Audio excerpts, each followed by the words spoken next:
Kalau pas aku lagi mau ngikutin sebuah ujian sertifikasi, aku tuh segitunya sampai bangun tidur langsung yang dipikirin belajar. Hari ini kita akan belajar domain 1 bagian pertama, yaitu tentang risk management. Penting banget untuk diingat ya, bahwa dalam kerangka berpikirnya Aisaka, pertama kali yang paling penting untuk diidentifikasi adalah asetnya.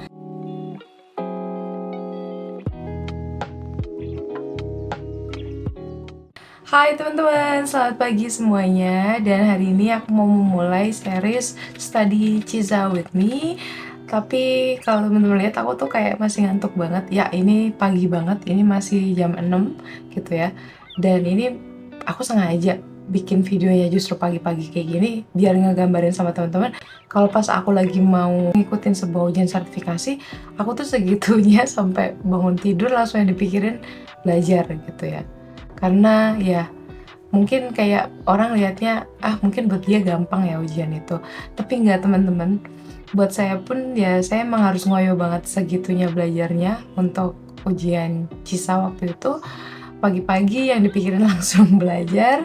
So ya, langsung aja kita akan bahas. Ini adalah website yang udah aku bahas di tips and trick CISA, dan aku akan mulai aja langsung dari per domain teman-teman. Hari ini kita akan belajar domain 1 bagian pertama, yaitu tentang risk management. Tapi karena layar aku di sini ya teman-teman, jadi sorry aku nggak ngeliatin kamera. Aku akan lebih banyak ngeliatin komputer aku karena tentu saja materinya di sini dan saya tidak hafal, dan lebih ke ngejaga supaya materinya akurat aja sih daripada aku ngawang-ngawang kan ngomong. Oke, teman-teman, kita akan bahas dulu kita buka dulu websitenya lebih tepatnya. Oke, ini poin yang penting untuk diingat dari risk assessment. Tapi sebelum bahas risk assessment, aku mau kasih intro sedikit gitu ya, yaitu kenapa sih risk assessment ini penting buat seorang auditor. Jadi biasanya risk assessment ini adalah salah satu bagian yang penting ketika kita ngelakuin audit planning atau perencanaan audit. Jadi ketika di tahap awal audit, kita kan biasanya ngelakuin perencanaan tuh. Nah, untuk merencanakan, biasanya salah satu hal yang bisa kita lakukan adalah risk assessment. Supaya apa? Supaya nanti area-area audit yang kita cover adalah area-area audit yang resikonya paling tinggi. Ya, biasanya ketika kita ngelakuin audit planning, beberapa hal yang kita lihat antara lain adalah laporan audit sebelumnya, terus ada laporan risk assessment yang sudah dilakukan. Selanjutnya adalah ketentuan regulasi yang mengikat bagi organisasi tersebut atau proses bisnis tersebut. Terus kita bisa lihat SOP-nya, jadi prosedur operasi standarnya. Terus ada juga ketentuan teknologinya, banyak. Dan ini sesuai sama kebutuhan aja ya teman-teman. Jadi yang dilihat apa yang kita punya yang bisa membantu kita untuk merencanakan audit lebih baik. Oke, nah langsung sekarang kita akan masuk ke materi risknya. Jadi resiko bahasa Indonesianya. Jadi resiko itu sendiri didefinisikan oleh Koso nggak sih bacanya? Koso. Kita mulai dulu dari definisi resiko ya teman-teman. Jadi Koso sendiri mendefinisikan resiko sebagai kejadian potensial yang mungkin berdampak kepada entitas. Sedangkan ISO 31000 mendefinisikan resiko sebagai efek dari ketidakpastian terhadap tujuan. Jadi poin yang penting adalah mungkin dari hal-hal tersebut itu pertama adalah adanya potensi sesuatu yang mungkin mengganggu tujuan atau mengganggu entitas bisnis kita. Dalam bahasa sederhana, biasanya resiko ini digambarkan sebagai probability dikali impact atau kemungkinan dikali dampak gitu ya. Jadi seberapa mungkin sih kejadian ini terjadi dan seberapa besar dampaknya. Itu biasanya rumus dasar dari resiko. Tapi ada lagi kalau di TI biasanya rumus lainnya adalah A kali V kali T, yang merupakan A-nya itu asset value, jadi berapa nilai asetnya, dikali vulnerability-nya atau kerentanannya, dikali dengan threat-nya atau ancamannya. Oke, sekarang kita akan masuk ke bagian langkah-langkah risk assessment. Jadi langkah yang pertama adalah mengidentifikasi asetnya. Dalam beberapa kasus, yang dimaksud adalah terkait dengan aset yang kritikal atau aset di dalam proses yang kritikal. Nah, teman-teman, jadi ini penting banget untuk diingat ya, bahwa dalam kerangka berpikirnya Aisaka, pertama kali yang paling penting untuk diidentifikasi adalah asetnya. Mungkin framework lain nggak berangkat dari aset duluan gitu ya, tapi untuk Aisaka diingat-ingat bahwa berangkatnya itu dari asetnya. Jadi ketika kita mau mengidentifikasi risiko, berangkatnya dari kita punya aset apa saja sih. Jadi kita menginventarisasi, kita mengidentifikasi apa saja aset yang kita punya. Nah, kenapa cara berpikirnya kayak gini? Jadi menurut aku karena ada prinsip bahwa kita tidak bisa melindungi sesuatu yang kita tidak tahu. Itulah kenapa penting untuk kita tahu aset apa saja sih yang kita miliki, aset apa saja yang dimiliki oleh organisasi ini. Nah, karena contohnya begini teman-teman. Ini menghayal sih ya. Jadi misalnya ternyata salah satu nenek moyang saya dulu itu memberikan warisan sebesar 100 triliun. Banyak ya, 100 triliun kepada saya. Tapi karena saya sebagai ahli warisnya nggak tahu, jadi saya tidak bisa melindungi aset tersebut, ya kan? Jadi aset itu bisa jadi malah hilang, bisa jadi diambil orang gitu ya, atau apapun. Karena saya nggak bisa melindungi sesuatu yang saya nggak tahu. Itulah kenapa berangkatnya adalah kita mengidentifikasi asetnya terlebih dahulu. Langkah kedua adalah mengidentifikasi resiko yang relevan, atau dalam hal ini karena rumusnya resiko adalah nilai aset dikali vulnerability dikali threat, maka bisa juga kita katakan bahwa di step kedua ini kita mengidentifikasi vulnerability dan threat-nya. Lalu selanjutnya langkah ketiga adalah kita melakukan analisis dampak, baik bisa berupa kualitatif maupun kuantitatif. Dan selanjutnya langkah keempat adalah memprioritisasi resiko berdasarkan dampaknya. Jadi setelah kita tadi udah mengukur dampaknya dan juga probabilitasnya sih sebenarnya, baru akhirnya kita bisa prioritisasi. Prioritisasinya itu berdasarkan tadi ya, dampak dikali probabilitasnya. Jadi selanjutnya kita mengevaluasi apa sih pengendalian yang cocok untuk hal tersebut. Jadi nanti aku akan kasih ilustrasi ya. Nah, dan terakhir kita langkah keenam adalah menjalankan pengendalian yang memadai atau menerapkan pengendalian yang memadai. Aku mau kasih contoh, misalnya aku tujuanku adalah berangkat ke kantor. Oke. Maka aset yang aku lindungi pertama adalah badanku sendiri, tentu saja aku mau sampai kantor, aku punya tas, aku punya laptop, aku punya handphone yang aku bawa. Nah, itu kita identifikasikan dulu semestanya, apa saja yang kita punya. Selanjutnya adalah apa resiko yang relevan. Misalnya ini musim hujan, maka salah satu resiko yang relevan adalah kita tahu bahwa ini bisa terjadi hujan gitu.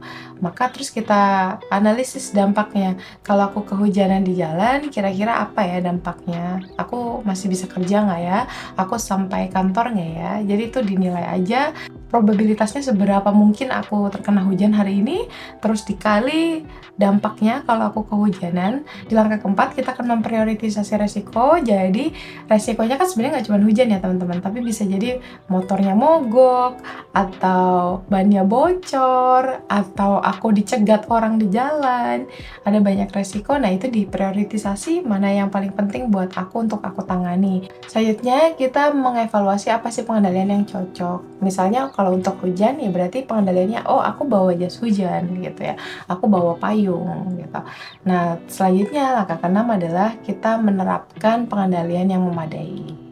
Oke, itu langkah-langkahnya teman-teman. Terus sekarang kita menuju ke vulnerability and threats. Nah, ini adalah konsep yang penting banget kalau teman-teman mau ujian Aisaka, mau ujian apapun ya di Aisaka, konsep vulnerability sama threats ini penting banget untuk dikuasai di luar kepala. Kalau bisa, udah bisa langsung ngebedain apa sih threat sama vulnerability. Aku definisi dulu kali ya. Jadi threat sendiri adalah apa yang kita coba untuk melindungi diri kita dari hal tersebut atau organisasi kita dari hal tersebut. Contohnya adalah gempa bumi, kebakaran, adanya hacker, adanya malware, adanya kegagalan sistem. Nah, threat itu tadi yang aku sebutkan atau ancaman itu berada di luar kendali kita. Jadi cara ngebedainnya gampang banget teman-teman. Kalau nanti disuruh bedain ini threat atau vulnerability, ada pertanyaan kayak gitu.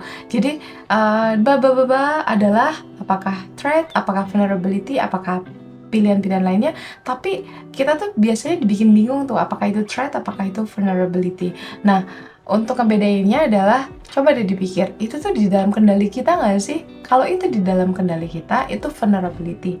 Tapi kalau itu nggak ada di kendali kita, itu adalah threat. Itu ya teman-teman kuncinya. Sedangkan vulnerability sendiri, apa sih artinya? Vulnerability adalah kelemahan atau kesenjangan dalam usaha perlindungan kita. Jadi, kalau itu di dalam kendali kita, tapi kita sendiri yang malah melakukan itu dengan kurang sempurna atau kurang baik, itu adalah vulnerability. Jadi contohnya coding kita yang lemah. Jadi codingnya bisa disusupi oleh hacker misalnya. Terus tidak punya antivirus. Nah, itu juga kan berarti kita yang kurang ya, kita yang kurang usaha gitu kan. Nah, itu terus adanya pengendalian akses yang lemah. Jadi misalnya orang yang seharusnya nggak bisa ngakses, kok malah dikasih akses. Itu contohnya juga contoh dari pengendalian akses yang lemah. Nah, vulnerability ini seperti aku sebutkan sebelumnya, itu adalah sesuatu yang dapat dikendalikan oleh kita. Jadi, bedanya gitu ya teman-teman. Pokoknya kalau ketemu sesuatu ini adalah, lihat, ini di luar kendali kita nggak sih? Vulnerability ini biasanya ada di internal kita gitu ya. Meskipun threat itu juga bisa internal ya, ancaman itu bisa dari internal juga. Tapi kalau vulnerability ini biasanya sifatnya lebih internal, kalau threat baru sebagian besarnya eksternal tapi bisa juga internal gitu. Oke teman-teman, itu semoga teman-teman nggak bingung lagi ya. Ketika kita ngomongin kerentanan sama ancaman, teman-teman langsung kebayang bedanya dan teman-teman nggak bingung lagi ketika ketemu soal. Oke, selanjutnya adalah jenis-jenis resiko. Ini kayak bagian terakhir dari pembahasan kita hari ini. Jadi ada beberapa jenis resiko. Yang pertama adalah resiko inherent. Resiko inherent ini sendiri adalah resiko yang intinya apa adanya. Resiko sebelum kita lakukan pengendalian apapun. Jadi benar-benar apa adanya, kalau kita nggak ngapa-ngapain, ya resikonya segitu. Nah, itu adalah inherent risk, atau resiko di mana kalau kita tidak melakukan pengendalian, atau kita tidak melakukan tindakan-tindakan mitigasi. Gitu ya. Nah, selanjutnya adalah resiko residual atau residual risk. Ini adalah resiko yang tetap ada setelah pengendalian sudah dilakukan. Setelah kita melakukan pengendalian nih, contohnya tadi aku mau kehujanan, terus aku udah bawa jas hujan. Nah, masih ada resiko residual teman-teman, bawa sepatuku tetap mungkin basah ya, karena itu nggak ketutup jas hujan. Atau masih ada kecipratan-kecipratan dikit, atau kayak bagian lengan yang nggak ketutup jas hujan, itu masih akan kehujanan. Nah, itu adalah residual risk atau resiko yang masih ada bahkan setelah kita sudah melakukan pengendalian. Selanjutnya adalah detection risk. Jadi ini adalah resiko di mana auditor gagal mendeteksi sebuah kesalahan yang material di dalam laporan keuangan. Tapi nggak cuma di laporan keuangan sih menurut aku, tapi juga di semuanya. Jadi kalau kita gagal mendeteksi padahal sesuatu itu material, sesuatu itu tuh harusnya terdeteksi karena itu cukup besar bagi organisasi, itu adalah detection risk atau resiko deteksi. Dan yang selanjutnya adalah resiko pengendalian. Jadi resiko bahwa sebuah kejadian yang tidak diinginkan oleh organisasi dapat terjadi tetapi tidak terdeteksi dan dibenarkan atau dihindari oleh mekanisme pengendalian internal entitas. Jadi kalau detection risk itu tadi lebih di auditornya, maka control risk ini adalah di sisi entitasnya atau di sisi manajemennya. Oke, dan yang terakhir kita akan masuk ke konsep audit risk. Ini resiko audit.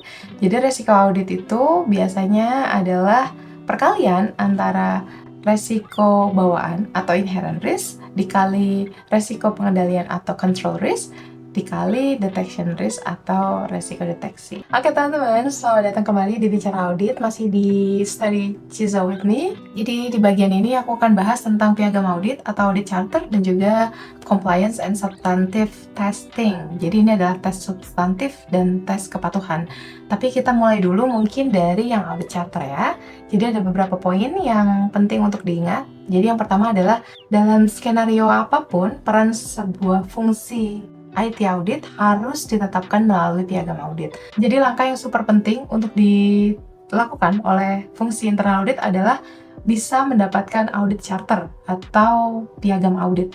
Piagam audit ini adalah sebuah dokumen yang isinya pernyataan tentang peran, otoritas, tanggung jawab, serta ruang lingkup dari kegiatan IT audit. Jadi dia di situ menetapkan tuh apa saja sih yang boleh dilakukan, apa saja yang menjadi ruang lingkupnya, apa saja yang menjadi tanggung jawab dari sebuah fungsi IT audit. Audit charter ini sebaiknya disetujui atau di-approve oleh pimpinan tertinggi dari manajemen dan juga komite audit ya. Jadi itu yang harus diperhatikan, bahwa pimpinan tertinggi manajemen serta komite audit itu menyetujui audit charter.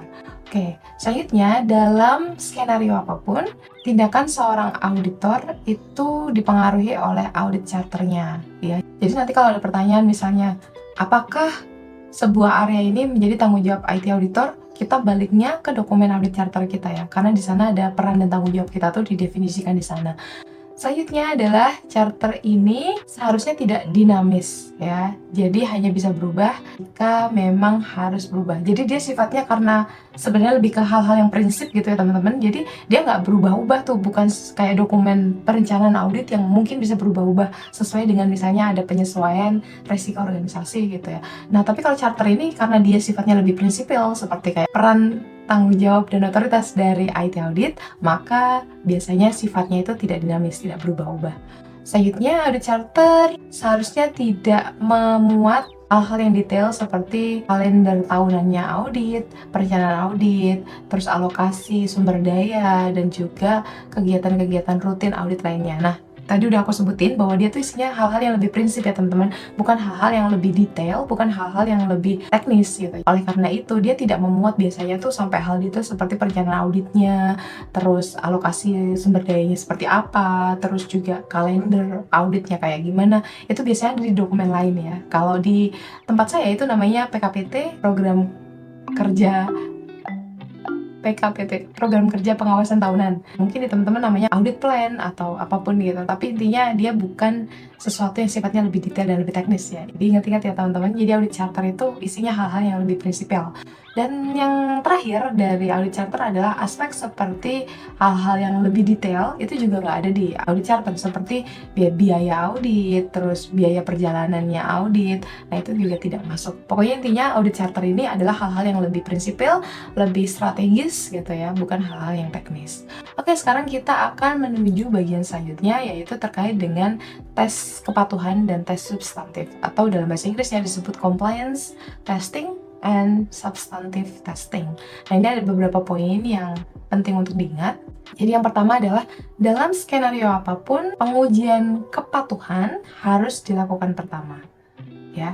Terus baru substantive testing akan dilakukan di tahap selanjutnya. Jadi ngebedainnya gini teman-teman, compliance testing itu adalah menguji kepatuhan, namanya juga uji kepatuhan ya. Jadi kita menguji kepatuhan sebuah organisasi, orang-orang di dalamnya, bagaimana mereka menjalankan pengendalian, bagaimana mereka menjalankan prosedur, bagaimana mereka menjalankan langkah-langkah yang sudah ditetapkan oleh organisasi. Intinya tuh setelah kita sadar bahwa oh ini prosesnya sudah dijalankan dengan baik atau belum, sudah patuh atau belum, baru kita uji lebih dalam lagi secara substantif gitu ya, sesuai namanya, lebih substantif lagi gitu ya. Oke, selanjutnya nomor 2, dalam skenario apapun pengujian kepatuhan itu menguji pengendalian. Tadi udah aku sebutin ya, jadi dia lebih menguji udah dijalankan nggak sih pengendaliannya cukup nggak. Oh ya, jadi dua hal ya, desainnya sendiri udah cukup belum gitu ya secara desain, terus apakah dia dijalankan gitu. Nah selanjutnya kalau substantive testing ini menguji detailnya. Jadi setelah tadi misalnya kita melihat bahwa secara desain memadai, maka kita akan lihat kalau di realnya nanti beneran sesuai nggak sih gitu. Oke, aku akan kasih contoh mungkin ya, biar kebayang realnya tuh kayak gimana sih sebenarnya uji kepatuhan sama uji substantif. Jadi kalau uji kepatuhan itu uji compliance tadi, contohnya gini teman-teman, misalnya kita punya pelanggan di Uni Eropa ya, berarti kita harus patuh dengan GDPR terkait dengan perlindungan datanya gitu ya. Atau kalau di Indonesia juga kita kan punya ya Undang-Undang Nomor 27 Tahun 2022 terkait dengan perlindungan data pribadi. Nah, aku akan contohin aja gitu ya. Misalnya disebutkan bahwa data dari pelanggan, data yang kita simpan itu data yang sifatnya kritikal, itu harus dienkripsi. Berarti kalau kita uji kepatuhannya, kita lihat pertama, ada nggak sih kebijakan di organisasi kita yang mengharuskan bahwa data itu memang dienkripsi gitu ya. Yang kedua adalah kita menguji konfigurasinya, apakah beneran sudah ada mekanisme yang membuat data-data kita tuh terenkripsi gitu ya. Terus selanjutnya, nah kita setelah menguji compliance-nya tadi baik secara desain gitu ya. Nah selanjutnya kalau uji substantif, nanti kita beneran lihat gitu teman-teman datanya tuh beneran benar terenkripsi nggak. Jadi kita bisa melakukan kayak observasi, datanya benar dienkripsi nggak. Terus kita lihat bisa sampling, bisa populasi ya, apakah semuanya memang sudah dienkripsi gitu. Jadi itu teman-teman, dan enkripsinya memadai, enkripsi yang mungkin dipersyaratkan, misalnya jenis enkripsinya seperti apa, nah itu juga harus dipatuhi. Nah itu adalah uji yang substantif gitu. Oke, jadi sekarang kita menuju ke nomor 3, yaitu dalam skenario apapun. Semuanya ada kata in any given scenario, jadi aku ulang-ulang aja terus. Dalam skenario apapun, jadi compliant testing ini menguji adanya pengendalian, sementara substantive testing itu mengecek integritas dari hal tersebut. Oke, tadi udah aku contohin juga ya bahwa kalau compliant testing itu adanya pengendalian yang mengharuskan bahwa enkripsi itu terjadi. Sementara kalau substantive testing itu memastikan bahwa enkripsi itu beneran terjadi gitu ya. Selanjutnya, dalam skenario apapun, hasil dari compliant testing akan menjadi dasar perencanaan untuk substantive testing. Nah, jadi ini nih yang menarik juga.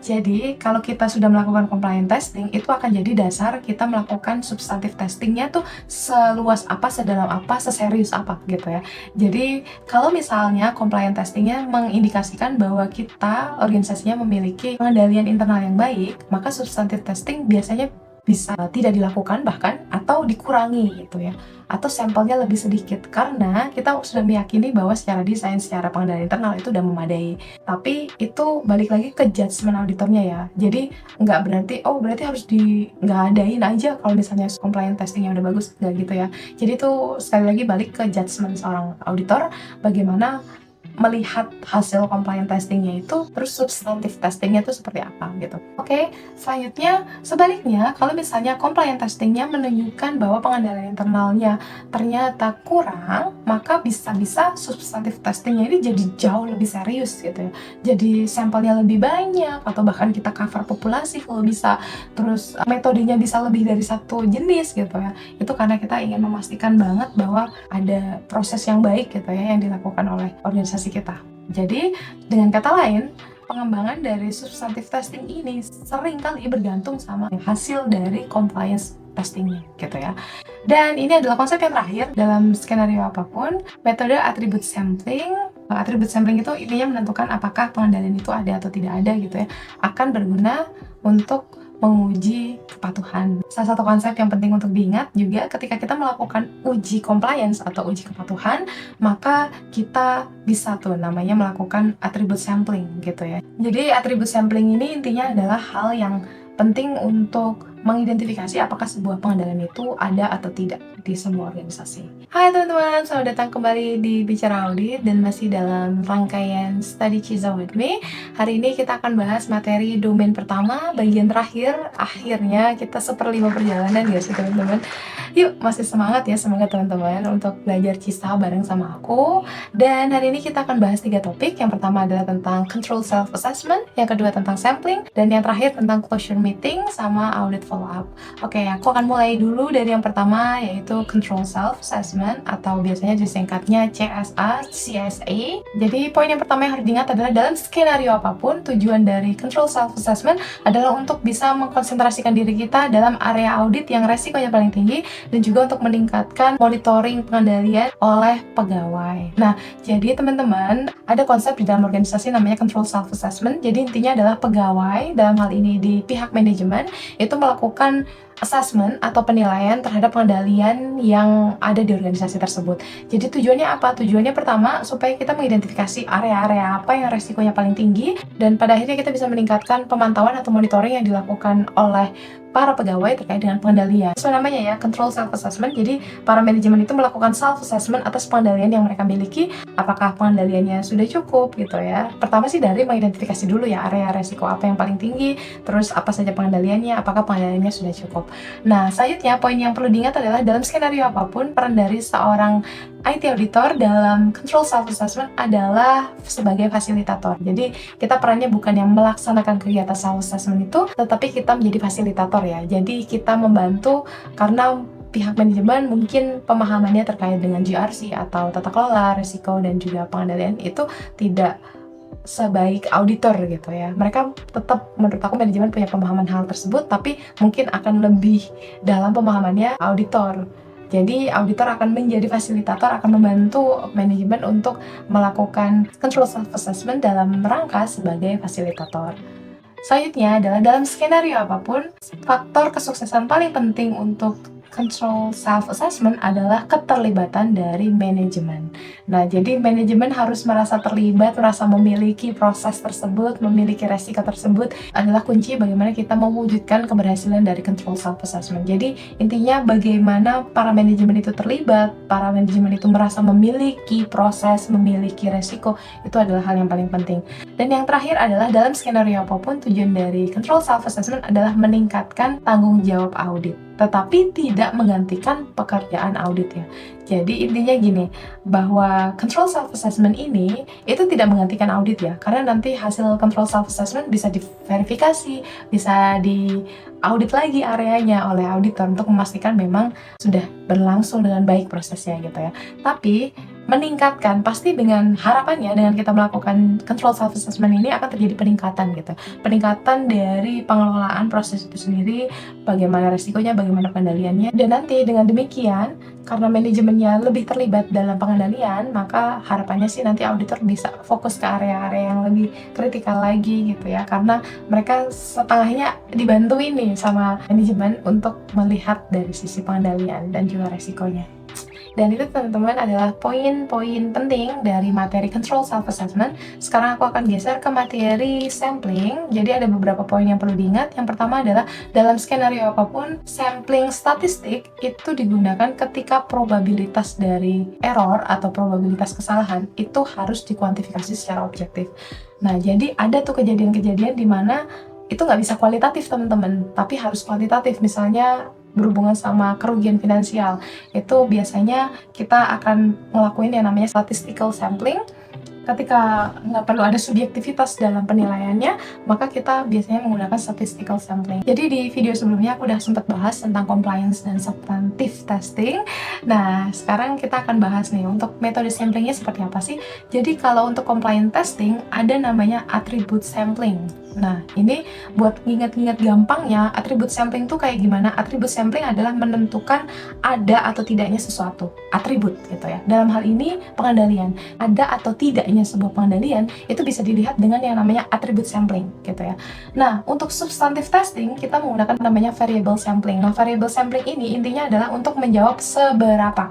Jadi seberapa baik, seberapa banyak gitu ya. Kalau attribute sampling itu tadi hitam putih, yes and no. Kalau variable sampling itu kayak derajatnya gitu, seberapa banyak, seberapa sering, seberapa baik, karena itu juga. Oke, selanjutnya teman-teman, dalam skenario apapun, teknik sampling terbaik ketika diduga ada fraud atau kecurangan, maka dia menggunakan yang namanya discovery sampling. Discovery sampling itu sampling sampai ketemu, intinya gitu ya. Atau sampai nggak ketemu. Kan kita curiga nih ada kecurangan dalam organisasi kita, maka kita akan sampling sampai ketemu gitu ya. Atau sampai benar-benar membuktikan tidak ketemu. Oke teman-teman, selanjutnya adalah tingkat koefisien keyakinan yang lebih tinggi menuntut untuk kita memiliki sampel yang lebih besar. Dengan kata lain, kalau kita punya sampel yang lebih besar, maka akan memberikan tingkat koefisien keyakinan yang lebih tinggi. Ini kayaknya given sih sebenarnya, ya pasti ya. Kalau kita ibaratnya mensampel lebih banyak, maka kita akan semakin yakin sama hasilnya. Sebaliknya, kalau kita semakin sedikit sampelnya, maka tingkat keyakinan kita akan menurun. Jadi kalau di statistik itu kan ada yang namanya tingkat keyakinan atau koefisien keyakinan. Kalau bahasa Inggrisnya confidence coefficient. Jadi kita memiliki tingkat keyakinan itu biasanya salah satu yang mempengaruhi adalah seberapa besar sampel kita. Dan ini ngaruh banget sama audit teman-teman. Kalau kita merasa bahwa oke, proses bisnis ini pengendaliannya itu kita merasa jelek ya, berarti kita tingkat keyakinan terhadap proses tersebut kan rendah ya, berarti kita butuh pembuktian untuk mendapatkan tingkat keyakinan yang lebih tinggi. Nah, untuk itu kita butuh sampel yang lebih besar. Sebaliknya, kalau kita udah merasa bahwa prosesnya sudah berjalan dengan baik, berarti tingkat keyakinan kita terhadap proses tersebut sudah baik ya, sudah tinggi. Berarti kita nggak butuh tingkat keyakinan yang terlalu tinggi lagi untuk dibuktikan ya, ya. Nah, akhirnya itu berdampak pada sampel yang tidak harus begitu besar. Selanjutnya teman-teman, dalam skenario apapun, ketika pengendalian internal kuat, maka koefisien keyakinan atau ukuran sampel boleh diturunkan. Ya boleh ya, tapi bukan berarti harus. Jadi ketika kita merasa bahwa pengendalian internalnya udah bagus, kita bisa menurunkan jumlah sampelnya, kita juga bisa menurunkan tingkat keyakinan yang harus dipenuhi gitu. Dan selanjutnya ini yang terakhir, dalam skenario apapun, sampel statistik meminimalisasi adanya resiko deteksi. Ya, jadi kalau kita menggunakan sampel statistik, ini nanti resiko deteksinya akan menurun ya teman-teman. Jadi resiko deteksi itu kan resiko seorang auditor gagal mendeteksi sebuah kekurangan atau sebuah misstatement kalau dalam bahasa keuangannya gitu ya. Nah, untuk mendeteksi hal tersebut gitu ya, kita semakin banyak sampel kita atau ketika kita menggunakan statistical sampling itu akan meminimalisasi kita gagal mendeteksi adanya kesalahan penyajian atau tidak terjadinya sesuatu pengendalian. Jadi itu adalah materi sampling dan ini adalah materi super terakhir dari domain 1 yaitu tentang pertemuan penutup atau biasanya disebut closure meeting atau bisa disebut juga exit meeting. Jadi ini adalah pertemuan penutup dari kegiatan audit. Jadi di mana auditor bertemu dengan tim manajemen untuk menyampaikan hasil auditnya. Dan juga materi yang akan kita bahas dalam topik ini adalah follow up atau tindak lanjut dari kegiatan audit. Oke, langsung saja dari yang pertama poinnya adalah praktik audit yang diterima secara umum membutuhkan pelaporan dari temuan audit dalam hal ini atau hasil audit gitu ya, bahkan ketika tindakan korektif sudah dilakukan sebelum terbitnya laporan. Nah, jadi ini sering juga kita bingung nih teman-teman. Jadi misalnya kita menemukan lemahnya pengendalian di sesuatu gitu ya. Nah, kita sudah sampaikan nih kepada manajemen bahwa ini ada kekurangan pengendalian dalam hal ini, terus ternyata udah dibenerin nih teman-teman. Nah, apakah hal tersebut masih harus dilaporkan dalam laporan? Yes, ya masih perlu ya teman-teman. Meskipun itu sudah diselesaikan, tetap harus dilaporkan. Tetapi dinyatakan dalam laporannya bahwa ini sudah ditutup gitu ya, ini sudah diselesaikan masalahnya. Tapi tetap harus dilaporin, bukan berarti itu hilang dari laporan hanya karena sudah ditindaklanjuti. Selanjutnya adalah pertemuan penutup berguna untuk memastikan tidak ada kesalahpahaman atau tidak ada interpretasi yang salah terkait dengan fakta. Nah, jadi salah satu fungsi dari pertemuan penutup ini memang adalah menyampaikan hasil audit dan memastikan bahwa manajemen itu memahami dan manajemen tidak salah mempersepsikan atau tidak salah menginterpretasikan hasil audit kita. Jadi itulah gunanya kenapa kita harus melakukan hal ini ya. Meskipun kita udah yakin sama hasilnya, kita harus memastikan juga memang itu faktual, itu benar berdasarkan sudut pandang dari auditi juga gitu ya, atau dari sudut pandang klien, dan mereka tidak salah paham atau tidak salah menginterpretasikan hasil audit. Dan selanjutnya poinnya adalah pertemuan penutup membantu meningkatkan pemahaman di antara auditor dan auditi terkait dengan apa yang disajikan, didiskusikan, dan juga disepakati. Ya, tadi udah aku sebutin juga bahwa intinya ketika kita melakukan pertemuan penutup ini, tujuannya adalah supaya auditor dan auditinis ada di halaman yang sama, kita punya pemahaman yang sama. Oke teman-teman, selanjutnya adalah dalam komunikasi hasil audit, IT auditor itu pada akhirnya intinya bertanggung jawab kepada senior management dan juga komite audit dari board of directors. Nah, jadi ujung-ujungnya kita tuh bertanggung jawab kepada siapa untuk pelaporannya gitu ya teman-teman. Jadi ada dua kalau di konsepnya audit. Jadi yang pertama namanya administrative reporting, itu kepada senior management, dan functional reporting ini kepada komite audit, atau kalau nggak ada komite audit biasanya langsung ke board of director. Selanjutnya, selama penugasan jika ada kelemahan pengendalian yang tidak dalam lingkup audit, maka harus dilaporkan kepada manajemen. Nah, ini jadi kadang juga pertanyaan nih, kalau kita menemukan sebuah temuan yang di luar ruang lingkup audit kita, sebenarnya perlu dilaporin nggak sih? Yap, perlu dilaporin, tetap ya teman-teman. Jadi kita tetap melaporkannya kepada manajemen. Tapi mungkin biasanya kita nggak melakukan penggalian lebih dalam lagi karena itu di luar ruang lingkupnya kita gitu ya. Selanjutnya, standar IT Audit ISAKA terkait laporan menyatakan bahwa IT Auditor harus memiliki bukti audit yang cukup dan juga sesuai untuk mendukung hasil dari audit. Iya, jadi nggak boleh ya kita menyatakan sebuah hasil audit tapi tidak didukung oleh bukti audit yang cukup dan juga sesuai. Kalau nggak nyambung juga ya gimana ya gitu. Ya, jadi sufficient and appropriate ya istilah yang digunakan.